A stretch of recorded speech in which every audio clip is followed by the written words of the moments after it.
Have you ever wondered how much critical hit damage you can get in Path of Exile 2? Well, last league, we used the Blood Mage to get 100% critical hit chance and over 1000% critical hit damage with almost any spell. So today, we are using the Huntress to reach those numbers with attacks. And as a bonus, like last time, we will also ignore enemies' elemental resistances. That may sound too good to be true, but it is possible, so let me show you how it works. With this build, we will scale almost all of our damage using generic critical hit damage. That way, we can use almost any weapon, element, or skill without compromising on damage. We can even have multiple active skills at a time that are equally effective instead of having a single go-to skill. So not only is our character strong, it is flexible as well. A lot of that critical hit scaling will come from the passive tree, but if we want to maximize our critical hit damage, we will also need some well-rolled gear. To benefit from this critical damage, we will want to get a lot of flat damage added to our attacks. By getting lots of accuracy, we can boost both our flat damage and our critical hit chance, making it much easier to set up our character. Then defensively, we will be a life-based build with around 70% evasion and 40% block chance to avoid most of our enemies' attacks. We will play as the Huntress class and use the Amazon Ascendancy because she has two notable points that make this build possible. One is Critical Strike, which increases our critical hit chance for every percentage we go above 100% accuracy. This accuracy can come from anywhere on the passive tree, gear, or skills. We will want to use all of these methods to scale our accuracy so that it becomes a significant source of critical hit chance. However, the amount of extra accuracy that we have depends on how much evasion our enemies have, and the in-game tooltip does not know how to calculate that number, so none of the benefits from the critical strike notable are reflected in that in-game label. Instead, we will want to use more accurate build planning tools like Path of Building to see our real critical hit chance. Next, we have Penetrate, which gives us flat physical attack damage from the accuracy roll on our weapon. Importantly, that means that, unlike the critical strike notable, Penetrate only scales from the accuracy on our weapon, not from our passive tree, skills, or other pieces of gear. With a high accuracy weapon, this can add over 100 flat damage to each attack, making us hit much harder. Those two Ascendancy notables are crucial because they are the way we use accuracy to scale both our flat damage and our critical hit chance. For single target damage, we can take Predatory Instinct, which makes segments of rare and unique enemies' life bars appear in a shaded color. While the enemy's health is in one of those shaded segments, we deal 50% more damage, which is a huge bonus. After that, we can take In for the Kill, which makes us attack and move faster if there is a nearby rare or unique enemy with its health bar in a shaded segment. This gives us even more damage and mobility against big enemies. Alternatively, you could take Elemental Infusion for elemental damage, though it does not work for melee attacks and it requires you to use Power, Frenzy, or Endurance charges, so it limits the number of skills that you can use. If you do take Elemental Infusion, then you may also want to take Infused Avatar, which makes it easier to sustain the elemental damage boosts from Elemental Infusion. The passive tree that we see here is for a level 93 character designed to scale critical hit damage with as many weapons and skills as possible while still reaching 100% critical hit chance. Because generic critical damage can work with any weapon type or skill, we can swap weapons or skills with little to no changes to our passive tree. However, if you are willing to compromise a bit on your critical hit scaling, or you know you want to focus on a particular weapon or skill, then you can make your tree more specialized to get even more damage, whatever you prefer. How much critical hit chance scaling we need depends a lot on the base critical hit chance of our weapon. We will talk more about weapons soon, but for context, this tree is based on a weapon with a base 9.68% critical hit chance. Anything lower than that, and it will be difficult to reach that 100% critical hit chance number. The critical hit clusters near the Huntress and Monk sections of the tree are the top priorities. Most of these clusters give us generic critical hit chance and damage, which are the largest contributors toward getting 100% critical hit chance. We also have some conditional critical hit scaling against full life enemies from First Approach and Preemptive Strike because those nodes have some of the highest critical hit scaling in the game. All enemies start with full life, so we will almost always hit every enemy once with those conditions active, which is usually enough to kill them. If enemies do survive the first hit, we lose the critical hit scaling from these nodes, but in most cases, we still have plenty of critical hit chance and damage to finish those enemies off quickly. So, though the boosts from First Approach and Preemptive Strike may not always be active, I still recommend taking those nodes. On the way to these critical hit clusters, we can get some evasion and attack speed, and even our dexterity travel nodes give us some accuracy, giving us a small critical hit chance bonus. But if you want to maximize the number of weapons and skills that you can use, you will need a little over 200 of both dexterity and strength, which does require some effort to squeeze in. But, like I said, if you specialize in a smaller subset of weapons and skills, you may not need your attributes to be as high, allowing you to optimize more for damage. Strength is still the main way to scale life from the passive tree, so if you have enough dexterity and accuracy, you may want to take additional strength nodes to give yourself a little more life. You can use additional skill points to get attack speed, or clusters for whatever specific types of weapons or skills you like. The higher the critical hit stats on your weapon, the more you're willing to compromise on your critical hit stats, and the more you level up your character, the more spare points you will have. Again, it is technically more efficient to scale your damage with a little less critical hit scaling and a little more weapon or element specific damage, so use what you see here as a baseline and make whatever adjustments you'd like.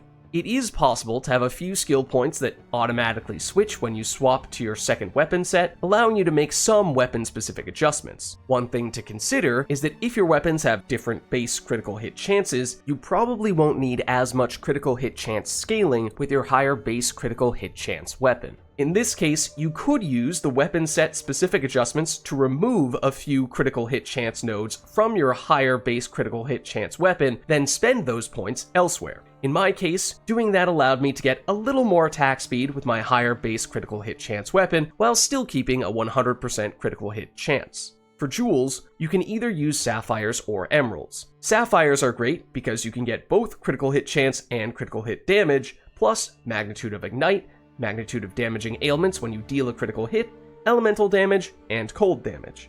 Emeralds can get critical hit chance for attacks, critical hit damage for attacks, plus increased accuracy, which gives us some critical hit chance too. Additionally, emeralds can have damage for a specific type of weapon or element that you plan to use. You can also get some defensive and utility stats, like evasion or chance to blind enemies on hit with attacks. Overall, that means you could use either sapphires or emeralds, but emeralds give you a wider variety of options, which may be especially helpful if you're looking for some jewels that cost less. So far, we've focused on our Ascendancy and passive tree, which gives the build the critical hit foundation that we are looking for. But the main way that you can make this build your own is by picking your favorite skills and support gems. As we will discuss soon, we will want to use a shield in our offhand, which means that we will need to use one-handed weapon attack skills. And though that does give us many skills to choose from, there are a few shield and totem-based skills that do not work well for us because they either automatically have a much lower critical hit chance, or they calculate their damage based on our shield instead of our weapon. The key things to avoid are skills that list a critical hit chance directly on the skill, like Shockwave Totem, and skills that have base offhand damage, like Shield Charge. You could still use some of these skills for indirect benefits, but you probably will not want any of them to be your primary source of damage, because these skills will benefit much less from our critical hit scaling. Our Penetrate Ascendancy gives us a lot of physical damage, so on one hand, physical damage attacks are the most straightforward skills for us to use. However, all the elemental damage attacks convert our physical damage into whatever element the skill focuses on. Because the game calculates all of our physical damage scaling first, then converts our damage to the new element, that means that even though we will likely have minimal element-specific damage scaling, we can still use elemental skills effectively. Just bear in mind that the percentage of our physical damage that gets converted into a new element varies from skill to skill. So some skills may convert almost all of our damage to a new element, while other skills will still leave you with a significant amount of physical damage. Remember that we are only allowed to use one copy of a support gem at a time. So if you want to switch between multiple skills in combat, you may want to choose skills that benefit from different types of support gems. Otherwise, you could compromise on the effectiveness of some of your support gems by using some slightly suboptimal alternatives, or swap some of your support gems in town to change which skills you are prioritizing. And of course, the more skills you use, the more expensive it will be to maximize the quality, level, and sockets on those gems. So before you spend a lot of currency on perfect skill gems, I recommend experimenting with lower level and socket versions of those skills to see what you like. Here are some clear speed setups that you could consider with at least some attempt to avoid duplicative support gems, but you are still going to see some gems that are very common. For elemental spears, you can use Lightning Spear with Volt, Innervate, Primal Armament, Ricochet, and Lightning Infusion, Mobility, or Lightning Mastery. For physical spear attacks, you can use Rake with Momentum, Heavy Swing, Heft, Ancestral Call, and Brutality, Physical Mastery, or Cadence. And for physical mace attacks, you could use Stampede with Martial Tempo, Magnified Effect, Hit and Run, Rage, and Fist of War, Brutality, Splinter, Heft, Maim, Lacerate, Cadence, or Physical Mastery. Then for single target skills, for maces, you can use Sunder with Overextend, Concentrated Effect, Fist of War, Brutality, Heavy Swing, Heft, Lacerate, Bloodlust, Physical Mastery, Rage Forged, or Close Combat.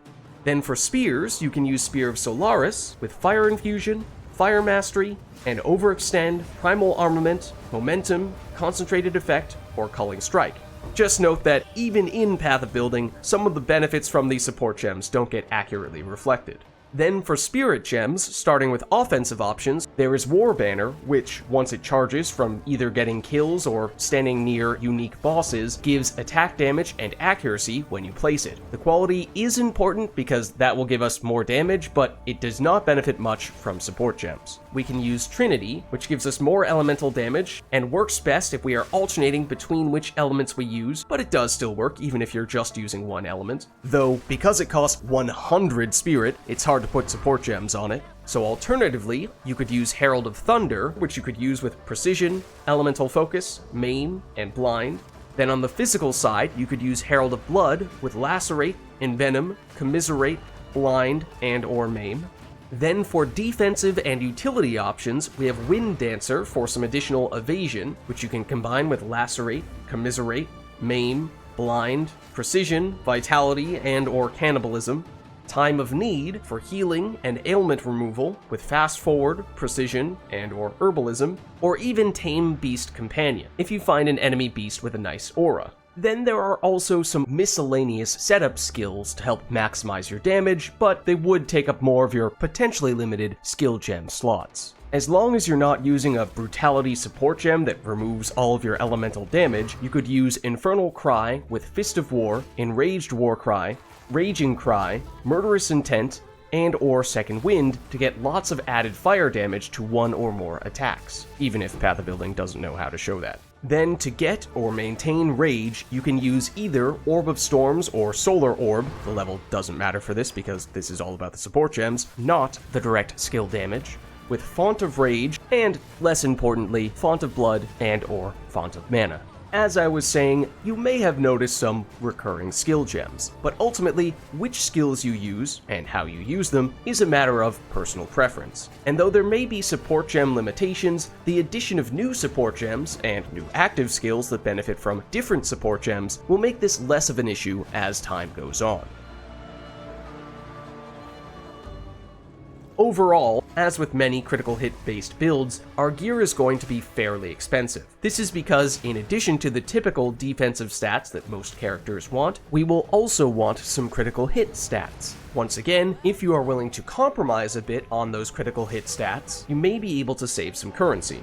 Firstly, most importantly, and most expensively, we have our weapon. This is our top priority because it is the baseline for all of our critical hit chance calculations, meaning that even small differences in a weapon's critical hit chance can dramatically change how much effort and currency it will take to scale critical hits through other sources. It is possible to reach 100% critical hit chance with the base 9.68 critical hit chance weapon here, but that left me very little margin for error for scaling critical hit chance elsewhere in the build, so I would not recommend going any lower than that.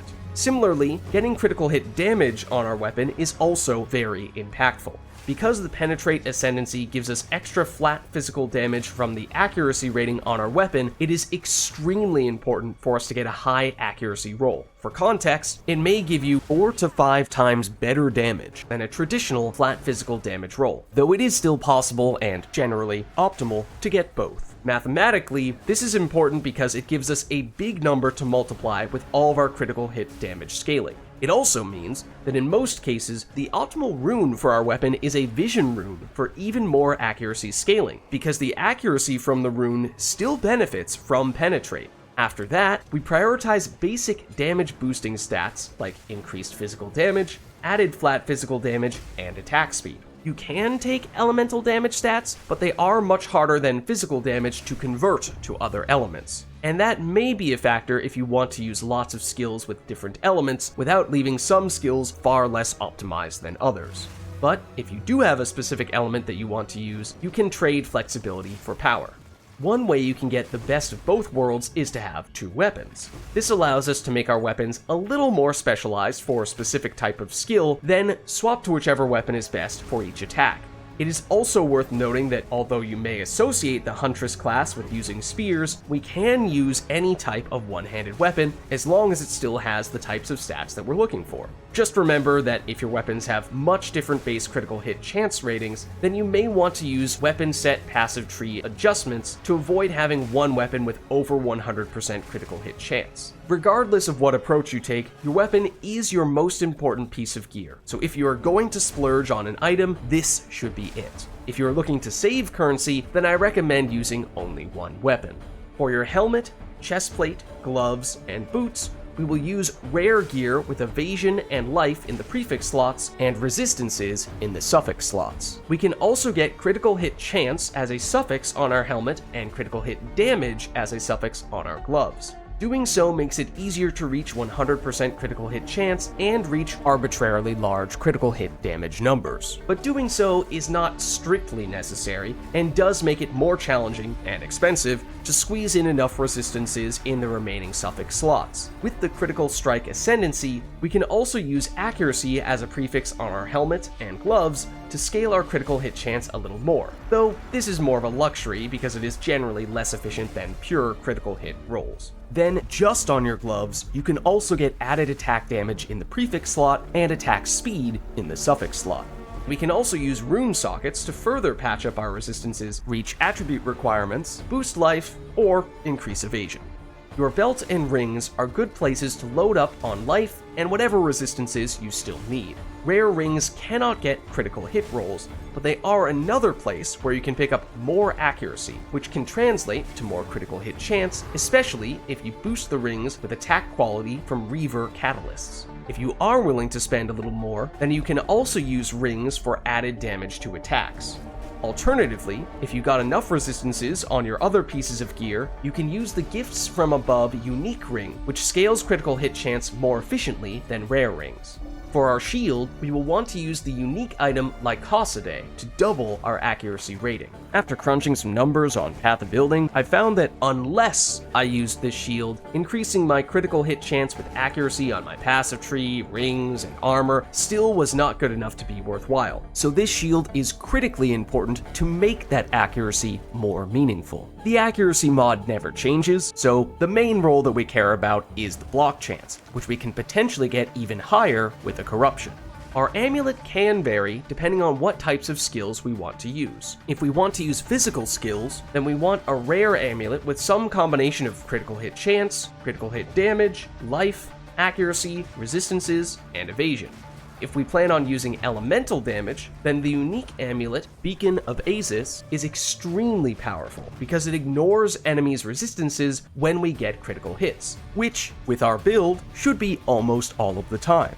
And the extra spirit is a nice little bonus that lets us get a little more aggressive with our spirit skills. Regardless of which type of amulet we use, we will want an anointment that gives us either critical hit chance or critical hit damage from a notable that we would not otherwise have been able to get, like Vulgar Methods, Barbaric Strength, or Overwhelming Strike. It is very hard to get effective life as a non-energy shield character, so most of our overall strategy is to use evasion and block to avoid getting hit, but still have enough life that even when enemies do manage to hit us, we still will not go down, giving us time to heal before we get hit again. For that reason, it is important that we spend most of our time running around at or very close to full life, especially in high-tier maps, because being on less than full life when we get hit could be the difference between life and death. That is why I like using Staunching, Dowsing, or Antidote charms to reduce the risk of subtle damage over time effects weakening me without me realizing, though bear in mind that if you do use Commiserate on a skill that applies ailments, like I recommended with some of the damage-dealing spirit skills, that can remove the corresponding ailment from your character, mitigating this risk to a certain extent. Thawing charms are also good to avoid getting frozen, and so are stone charms to avoid getting stunned. And just about any stats on those charms would do. With all these pieces, we can have a build with over 1000% critical hit damage, 100% critical hit chance, and ignore enemies' resistances while using almost any one-handed attack skill we want. You do not even need to reach numbers that high. You could play this build as is, or you may use this build as a starting point, then make whatever adjustments you like. As new weapons and skills are added to the game, this build will give us the flexibility to adapt to whatever seems the most powerful and fun.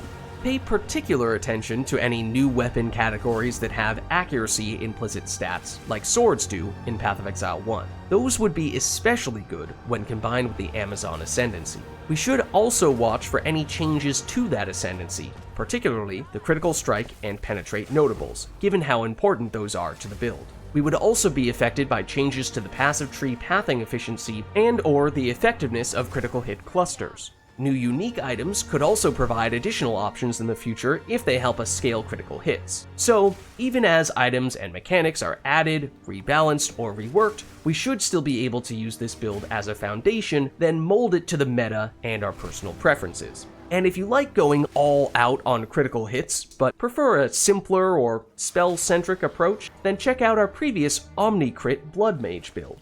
Thank you all for watching, and I'll catch you in the next one.